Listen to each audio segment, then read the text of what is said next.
Hello all my dear friends, जैसा कि आपको पता है हमारी जो मानचित्रावली सिक्वाल बुक है उसकी अपनी रिवीजन सीरीज चल रही थी। ऑडियो वीडियो दोनों इम्पोर्टेंट है।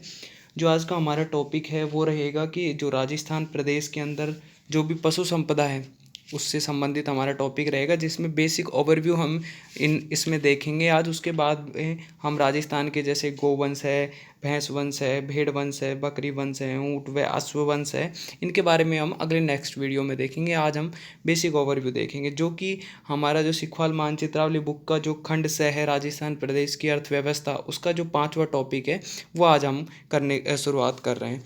ज़्यादा समय वेस्ट नहीं करेंगे, चलो स्टार्ट करते हैं। सबसे पहले हमें दिया है कि जो भारत में प्रथम पशु गणना भारत में प्रथम पशु गणना भारत में प्रथम पशु गणना दिसंबर 1919 से, कब से? दिसंबर 1919 से अप्रैल 1920 के मध्य हुई। कब हुई? सबसे पहले हमारे भारत के अंदर प्रथम जो पशु गणना हुई वो दिसंबर 1919 से और अप्रैल 1920 के मध्य हुई। 1919 की इस जनगणना पशु जनगणना में राजस्थान की जयपुर, बीकानेर, जोधपुर, कोटा, बूंदी, टोंक, किशनगढ़ आदि रियासतों में प्रथम पशु गणना हुई।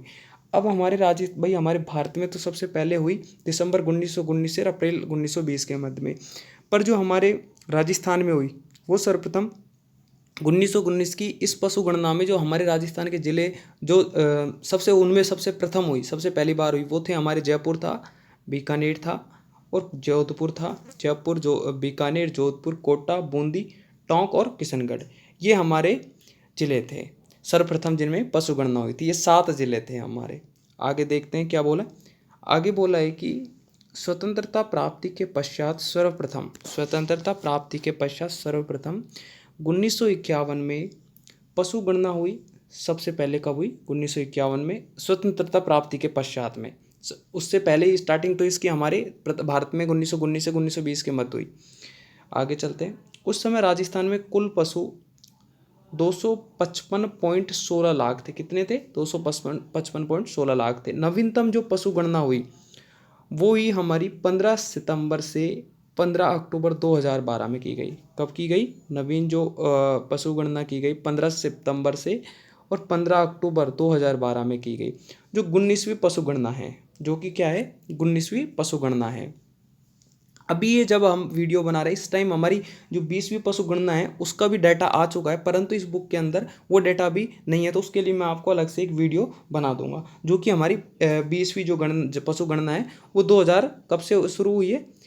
20वीं पशु गणना 16 जुलाई 2017 से प्रारंभ की गई और वो 2019 के अंदर कंप्लीट हो चुकी थी, जिसका डाटा आ चुका है। उसके लिए मैं आपको एक अलग से वीडियो बना दूंगा। तो हमारी 20वीं अभी जो हमारी डाटा पूछा जाएगा वो हमारी 20वीं पशु गणना से भी डेफिनेट पूछा जाएगा, या फिर हम इसमें देखेंगे इस वीडियो के अंदर हम 2012 वाली जो पशु गणना है उसको भी हम देख लेंगे, तो वो भी हमारे दिमाग में रहेगा। इसके बाद में आगे चलते हैं। पशु गणना का कार्य राजस्थान में प्रति 5 वर्ष में, कब?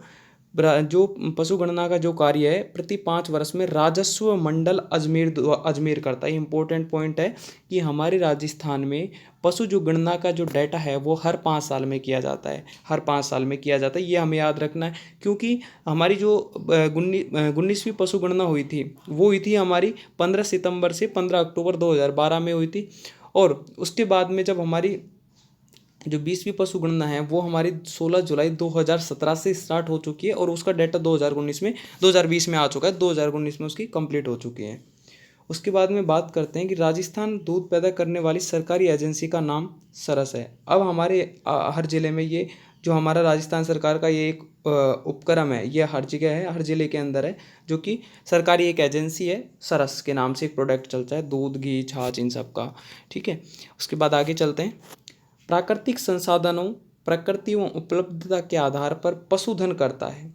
प्राकृतिक संसाधनों, प्रकृति व उपलब्धता के आधार पर पशुधन उद्योग के विकास का सर्वाधिक संभावनाएं हैं। राजस्थान में पशुधन की अधिकता होने के बावजूद यहाँ अच्छी किस्म के पशुओं की कमी है। इसी कारण दुग्ध व्यवसाय अविकसित अवस्था में है। राजस्थान में रोजड़ा नील गाय जिसे हम बोलते हैं, रोजड़ा गांव की भाषा में हम रोजड़ा भी बोलते हैं उसे, जिसको हम नीलगाय भी बोलते हैं। जंगली जानवर अधिक संख्या में पाए जाते हैं, जो कि गांव में अधिकतर हमें देखने को मिलते हैं। आगे चलते हैं। राजस्थान में 2012 के अंतिम पशु गणना के आंकड़ों के अनुसार वर्तमान में 5,77 पशु हैं। कितने? ये किसके आंकड़े के अनुसार है? ये हमारी 19वीं जो पशु गणना है 2012 में जो स्टार्ट हुई थी उसके अनुसार है। कितने? 5,77,32,204 पशु हैं एवं 80.24 लाख मुर्गियां हैं। 80.24 लाख कितनी मुर्गियां हैं। ठीक है, आगे चलते हैं। वर्ष 2007 की तुलना में 2012 में राज्य की पशु संपदा में 10.69 लाख 1.89% की लगभग वृद्धि हुई है। जो हमारी किसके अनुसार है? ये 2007 में जब हमारी रिपोर्ट हुई थी, 2007 में जब हमारी 18वीं जनगणना पशु गणना स्टार्ट हुई थी, वो 2012 में उसका डेटा आया। हर 5 साल में होती है, ये हमें याद रखना है। कौन करवाता है? राजस्व मंडल अजमेर करवाता है, हर 5 साल में करवाता है। अभी जो लेटेस्ट हाल ही में है वो हमारी 20वीं पशु गणना भी कंप्लीट हो चुकी है, उसका डेटा आ चुका है। उसके बारे में मैं आपको बता रहा हूँ, मैं वीडियो बना दूँ। ओके, आगे चलते हैं। राज्य में सर्वाधिक पशु घनत्व दौसा व राज्य संबंध में, जबकि न्यूनतम पशु घनत्व जैसलमेर में है। ये किसके अनुसार है? ये है हमारी 2012 की रिपोर्ट के अनुसार। सबसे ज़्यादा जो उस टाइम पाया गया था वो था दौसा व राज्य संबंध में, जबकि जो न्यूनतम पशु घनत्व है वो जैसलमेर में है। राज्य की सर्वाधिक पशुधन क्रम से बाड़मेर में है, जबकि सबसे कम धौलपुर में है। भारत का मवेशियों की संख्या में लिहाज में विश्व में दूसरा स्थान है। जो पशु संपदा की दृष्टि से राजस्थान का देश में दूसरा स्थान, प्रथम उत्तर प्रदेश का है। पशु संपदा की दृष्टि से राजस्थान का हमारे देश में दूसरा स्थान है, परंतु जो प्रथम स्थान है वो उत्तर प्रदेश का है। इस पशु गणना में सर्वाधिक वृद्धि गायों की देखी गई है, जबकि न्यूनतम वृद्धि ऊंट एवं गधों में रही है। पशु पोषण आहार प्रयोगशाला जामड़ौली जयपुर में स्थित है। इंपॉर्टेंट पॉइंट है, याद रखना है। जो पशु पोषण आहार प्रयोगशाला है वो जामड़ौली जयपुर में स्थित है। और पशु अनुसंधान केंद्र, क्योंकि अनुसंधान केंद्र से ही क्वेश्चन अवश्य पूछे जाते हैं, तो ये हमें जो अवश्य याद रखना है। पशु अनुसंधान केंद्र ये है कोडम देसर बीकानेर में स्थित है। कहाँ है पशु अनुसंधान केंद्र? कहाँ स्थित है? कोडम देसर बीकानेर में स्थित है। अब हम ये जो डाटा देख रहे हैं, ये बेसिक हमें इतना इसको लेना नहीं है, पर एग्जाम के पॉइंट ऑफ व्यू से हमारा डाटा 2019 की जो रिपोर्ट 2020 में आई है 20वीं जनगणना उसका रहेगा, फिर भी हम इसको देख लेते हैं।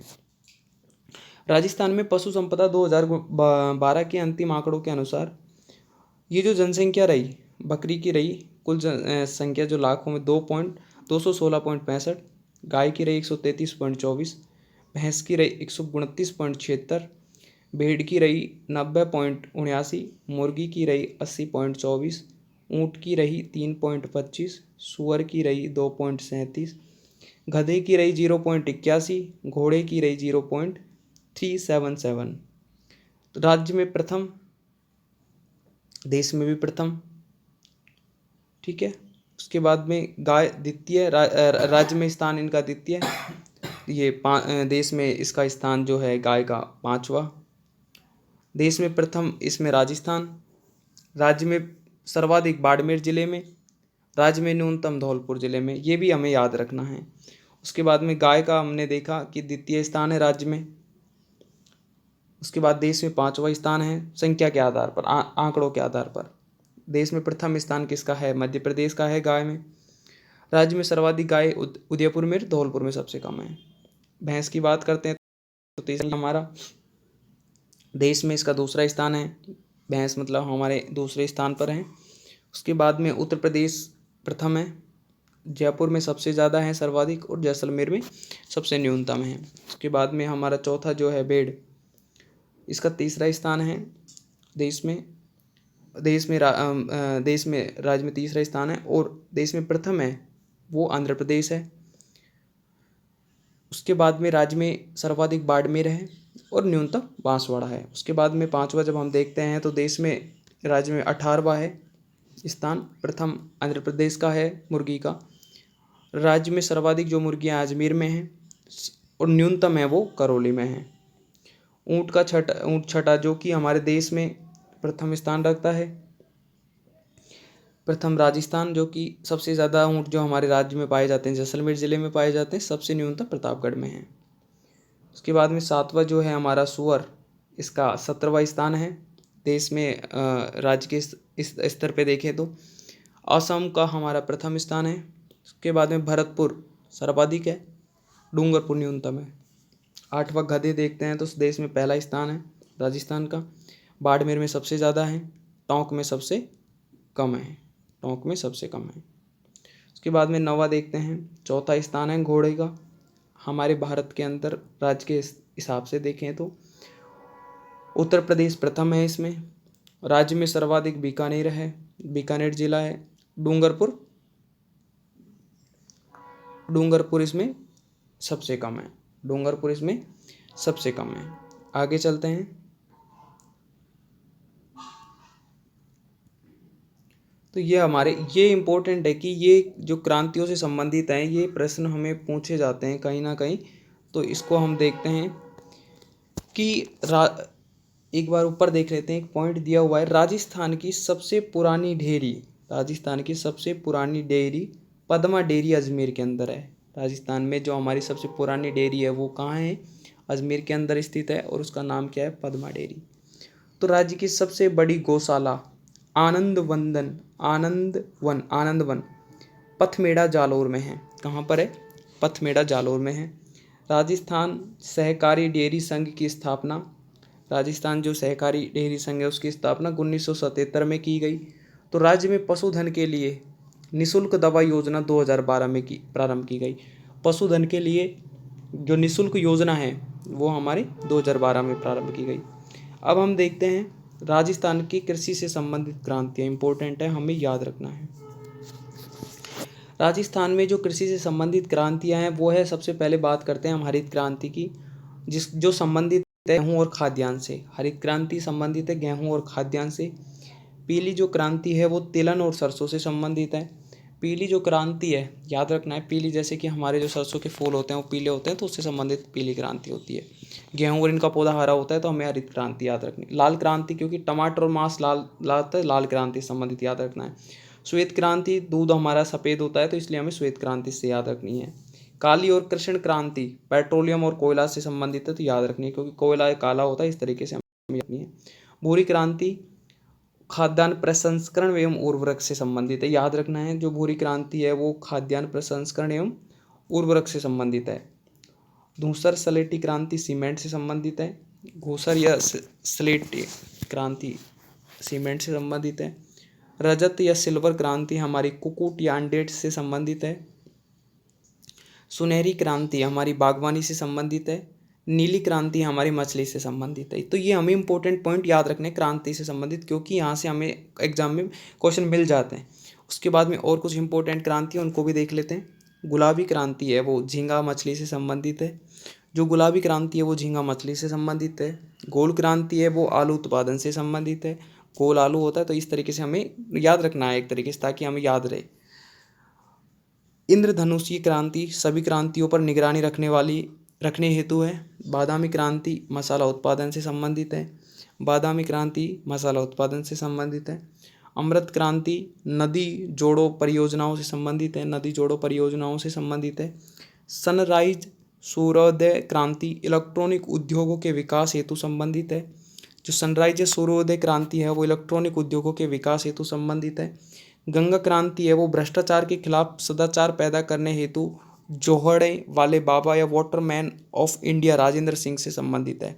याद रखना है, वाटरमैन ऑफ इंडिया किसे कहा जाता है? ये राजस्थान के अलवर जिले से आते हैं, राजेंद्र सिंह, याद रखना है। इन्होंने ही हमारे एक तरुण राजस्थान भारत संघ का ऐसा एक संगठन है, वो भी इनसे संबंधित है, क्वेश्चन पूछ लिया जाता है। अभी हाल ही में पूछा भी गया RSMS की एग्जामों में।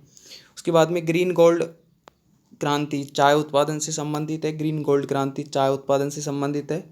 वाइट गोल्ड क्रांति कपास उत्पादन से संबंधित है, तीसरी क्रांति। NH क्रांति स्वर्णिम चतुर्भुज योजना से संबंधित है। NH क्रांति है वो स्वर्णिम चतुर्भुज योजना से संबंधित है। अब हम आगे चलते हैं अगले टॉपिक पर। अब हम देखते हैं कि 2012 की जो हमारी पशु जनगणना थी 19वीं, उसके अनुसार हम देखते हैं क्या क्या हमारे सामने आंकड़े, एक बार ओवरव्यू ले लेते हैं। इसमें हम इस पेज में हमें इंपॉर्टेंट ये रहेगा कि जो ये अलग अलग प्रकार की जो नस्लें दे रखी है, चाहे बकरी की हो, भैंस की हो, ये हमें याद रखनी है क्योंकि एग्जामों में पूछी जाती है।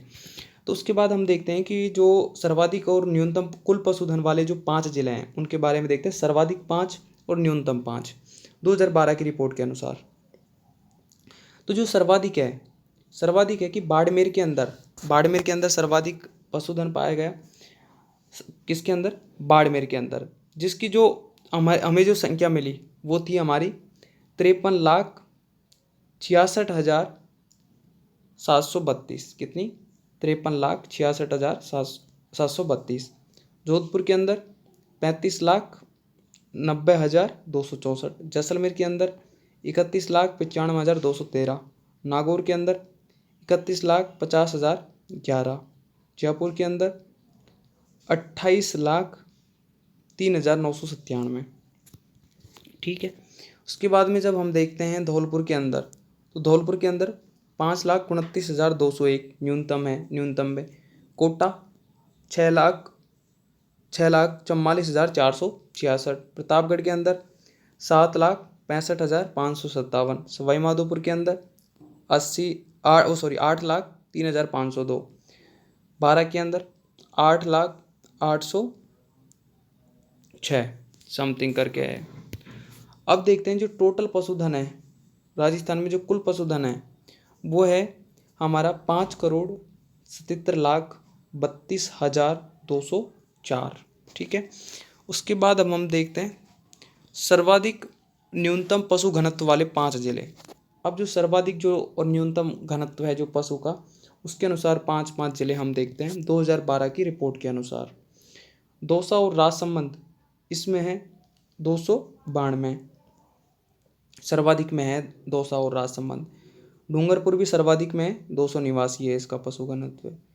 बांसवाड़ा ये भी हमारा सर्वाधिक में है, जिसका पशु घनत्व 277 है। सीकर है, इसका जो पशु घनत्व है वो 274 है। अब हम जब जयपुर को देखते हैं, ये भी हमारा सर्वाधिक में ही है, तो इसका जो पशु घनत्व है 252 है। जब न्यूनतम की बात करते हैं 2012 की जो रिपोर्ट के अनुसार, जो 19वीं पशु जनगणना थी उसके अनुसार, तो अभी वैसे इंपॉर्टेंट हमारे 2019 वाले ही रहेंगे। जो 2020वीं पशु गणना रिपोर्ट है उसको मैं अलग से वीडियो हम करेंगे। उसके बाद भी जो न्यूनतम है इसमें सबसे पहले जैसलमेर है, जिसका जो पशु घनत्व है वो 83 है। दूसरा है जो बीकानेर है, उसका जो पशु घनत्व है वो 102 है।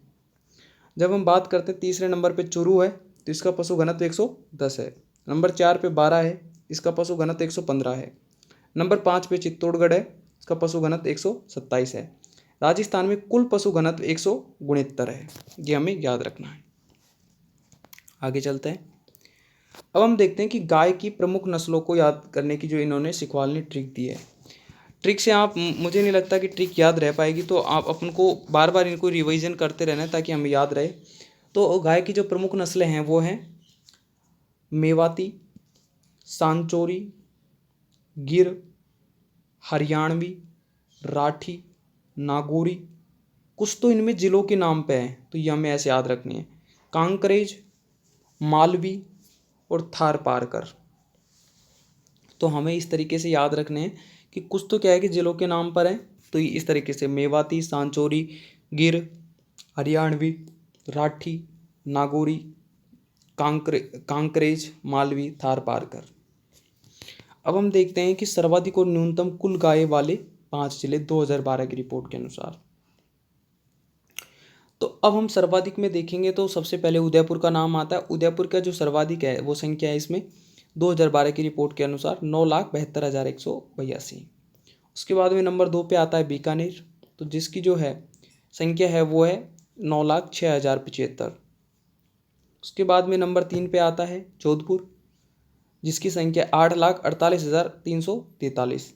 नंबर 4 पे बाड़मेर, जिसकी संख्या है 7,88,366। नंबर 5 पे आता है भीलवाड़ा, 7,17,894। उसके बाद हमारा न्यूनतम हम देखते हैं। न्यूनतम में सबसे पहले धौलपुर आ जाता है, इसकी संख्या जो है धौलपुर की वो है 59,686। करौली आ जाता है नंबर 2 पे, इसकी संख्या है 1,01,061। उसके बाद सवाई माधोपुर आ जाता है 1,10,003।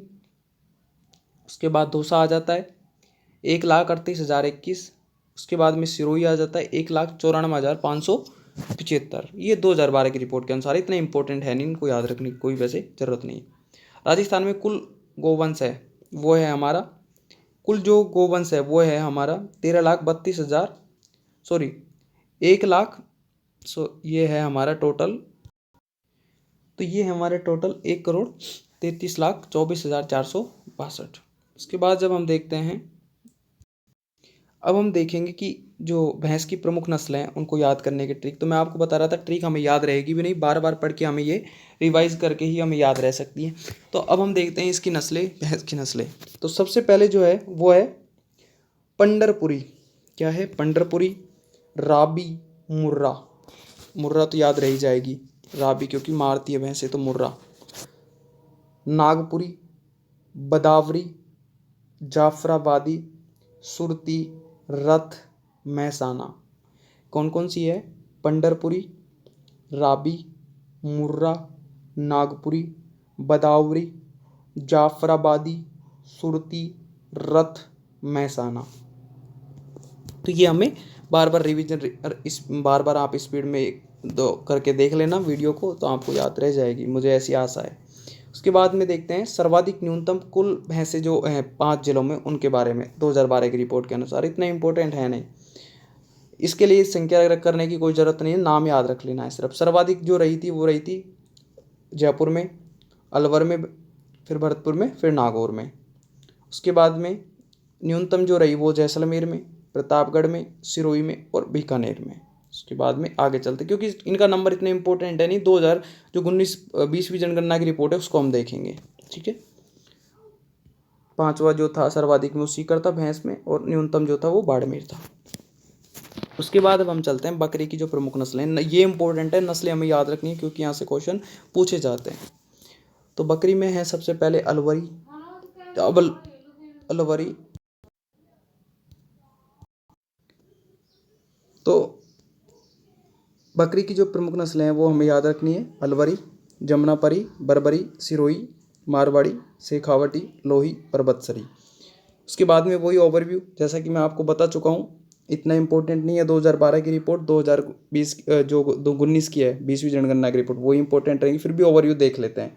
सर्वाधिक में बकरी में बाड़मेर, जोधपुर, जैसलमेर, नागौर, उदयपुर। बाड़मेर, जोधपुर, जैसलमेर, नागौर, उदयपुर 5 हैं हमारे सर्वाधिक 2012 की रिपोर्ट के अनुसार। फिर उसके बाद में धौलपुर, कोटा, भरतपुर, बारा, हनुमानगढ़, ये 5 हमारे न्यूनतम हैं। बात करते हैं भेड़ की प्रमुख नस्लों को याद करने की ट्रिक, जो कि हमें याद नहीं रहने वाली, हमें ये याद, हमें बार बार रिवीजन करते रहना है इसका। मारवाड़ी, मालपुरी, बागड़ी, मगरा, सोनाड़ी, नाली, चौकला, खेरी, पोंगल, जैसलमेरी। मारवाड़ी, मालपुरी, बागड़ी, मगरा, सोनाड़ी, नाली, चोकला, खेरी, पोंगल, जैसलमेरी। ये हमें याद रखनी है, बार बार रिवीजन से हो जाएगी। उसके बाद में वही इम्पोर्टेंट जो सर्वाधिक 5 और न्यूनतम 5। बाड़मेर सर्वाधिक भेड़ में 2012 की रिपोर्ट के अनुसार।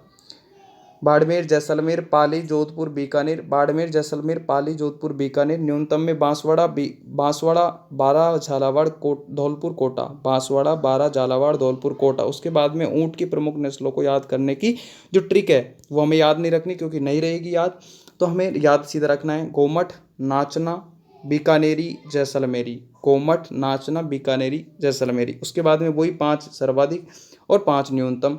उसमें जैसलमेर, बीकानेर, बाड़मेर, चूरू, हनुमानगढ़। जैसलमेर, बीकानेर, बाड़मेर, चूरू, हनुमानगढ़। उसके बाद में न्यूनतम में प्रतापगढ़, झालावाड़, धौलपुर, बांसवाड़ा और बारा। तो जो हमें ये याद रखना है। थैंक यू फ्रेंड्स, अगले वीडियो में अपन नेक्स्ट वीडियो में मिलते हैं। इनकी जो अलग अलग नस्लें हैं उनके बारे में, भैंस अलग अलग प्रकार किन किन जिलों में पाई जाती है उसके जाते हैं। तो नेक्स्ट वीडियो में मिलते हैं, तब तक के लिए bye, take care, thank you.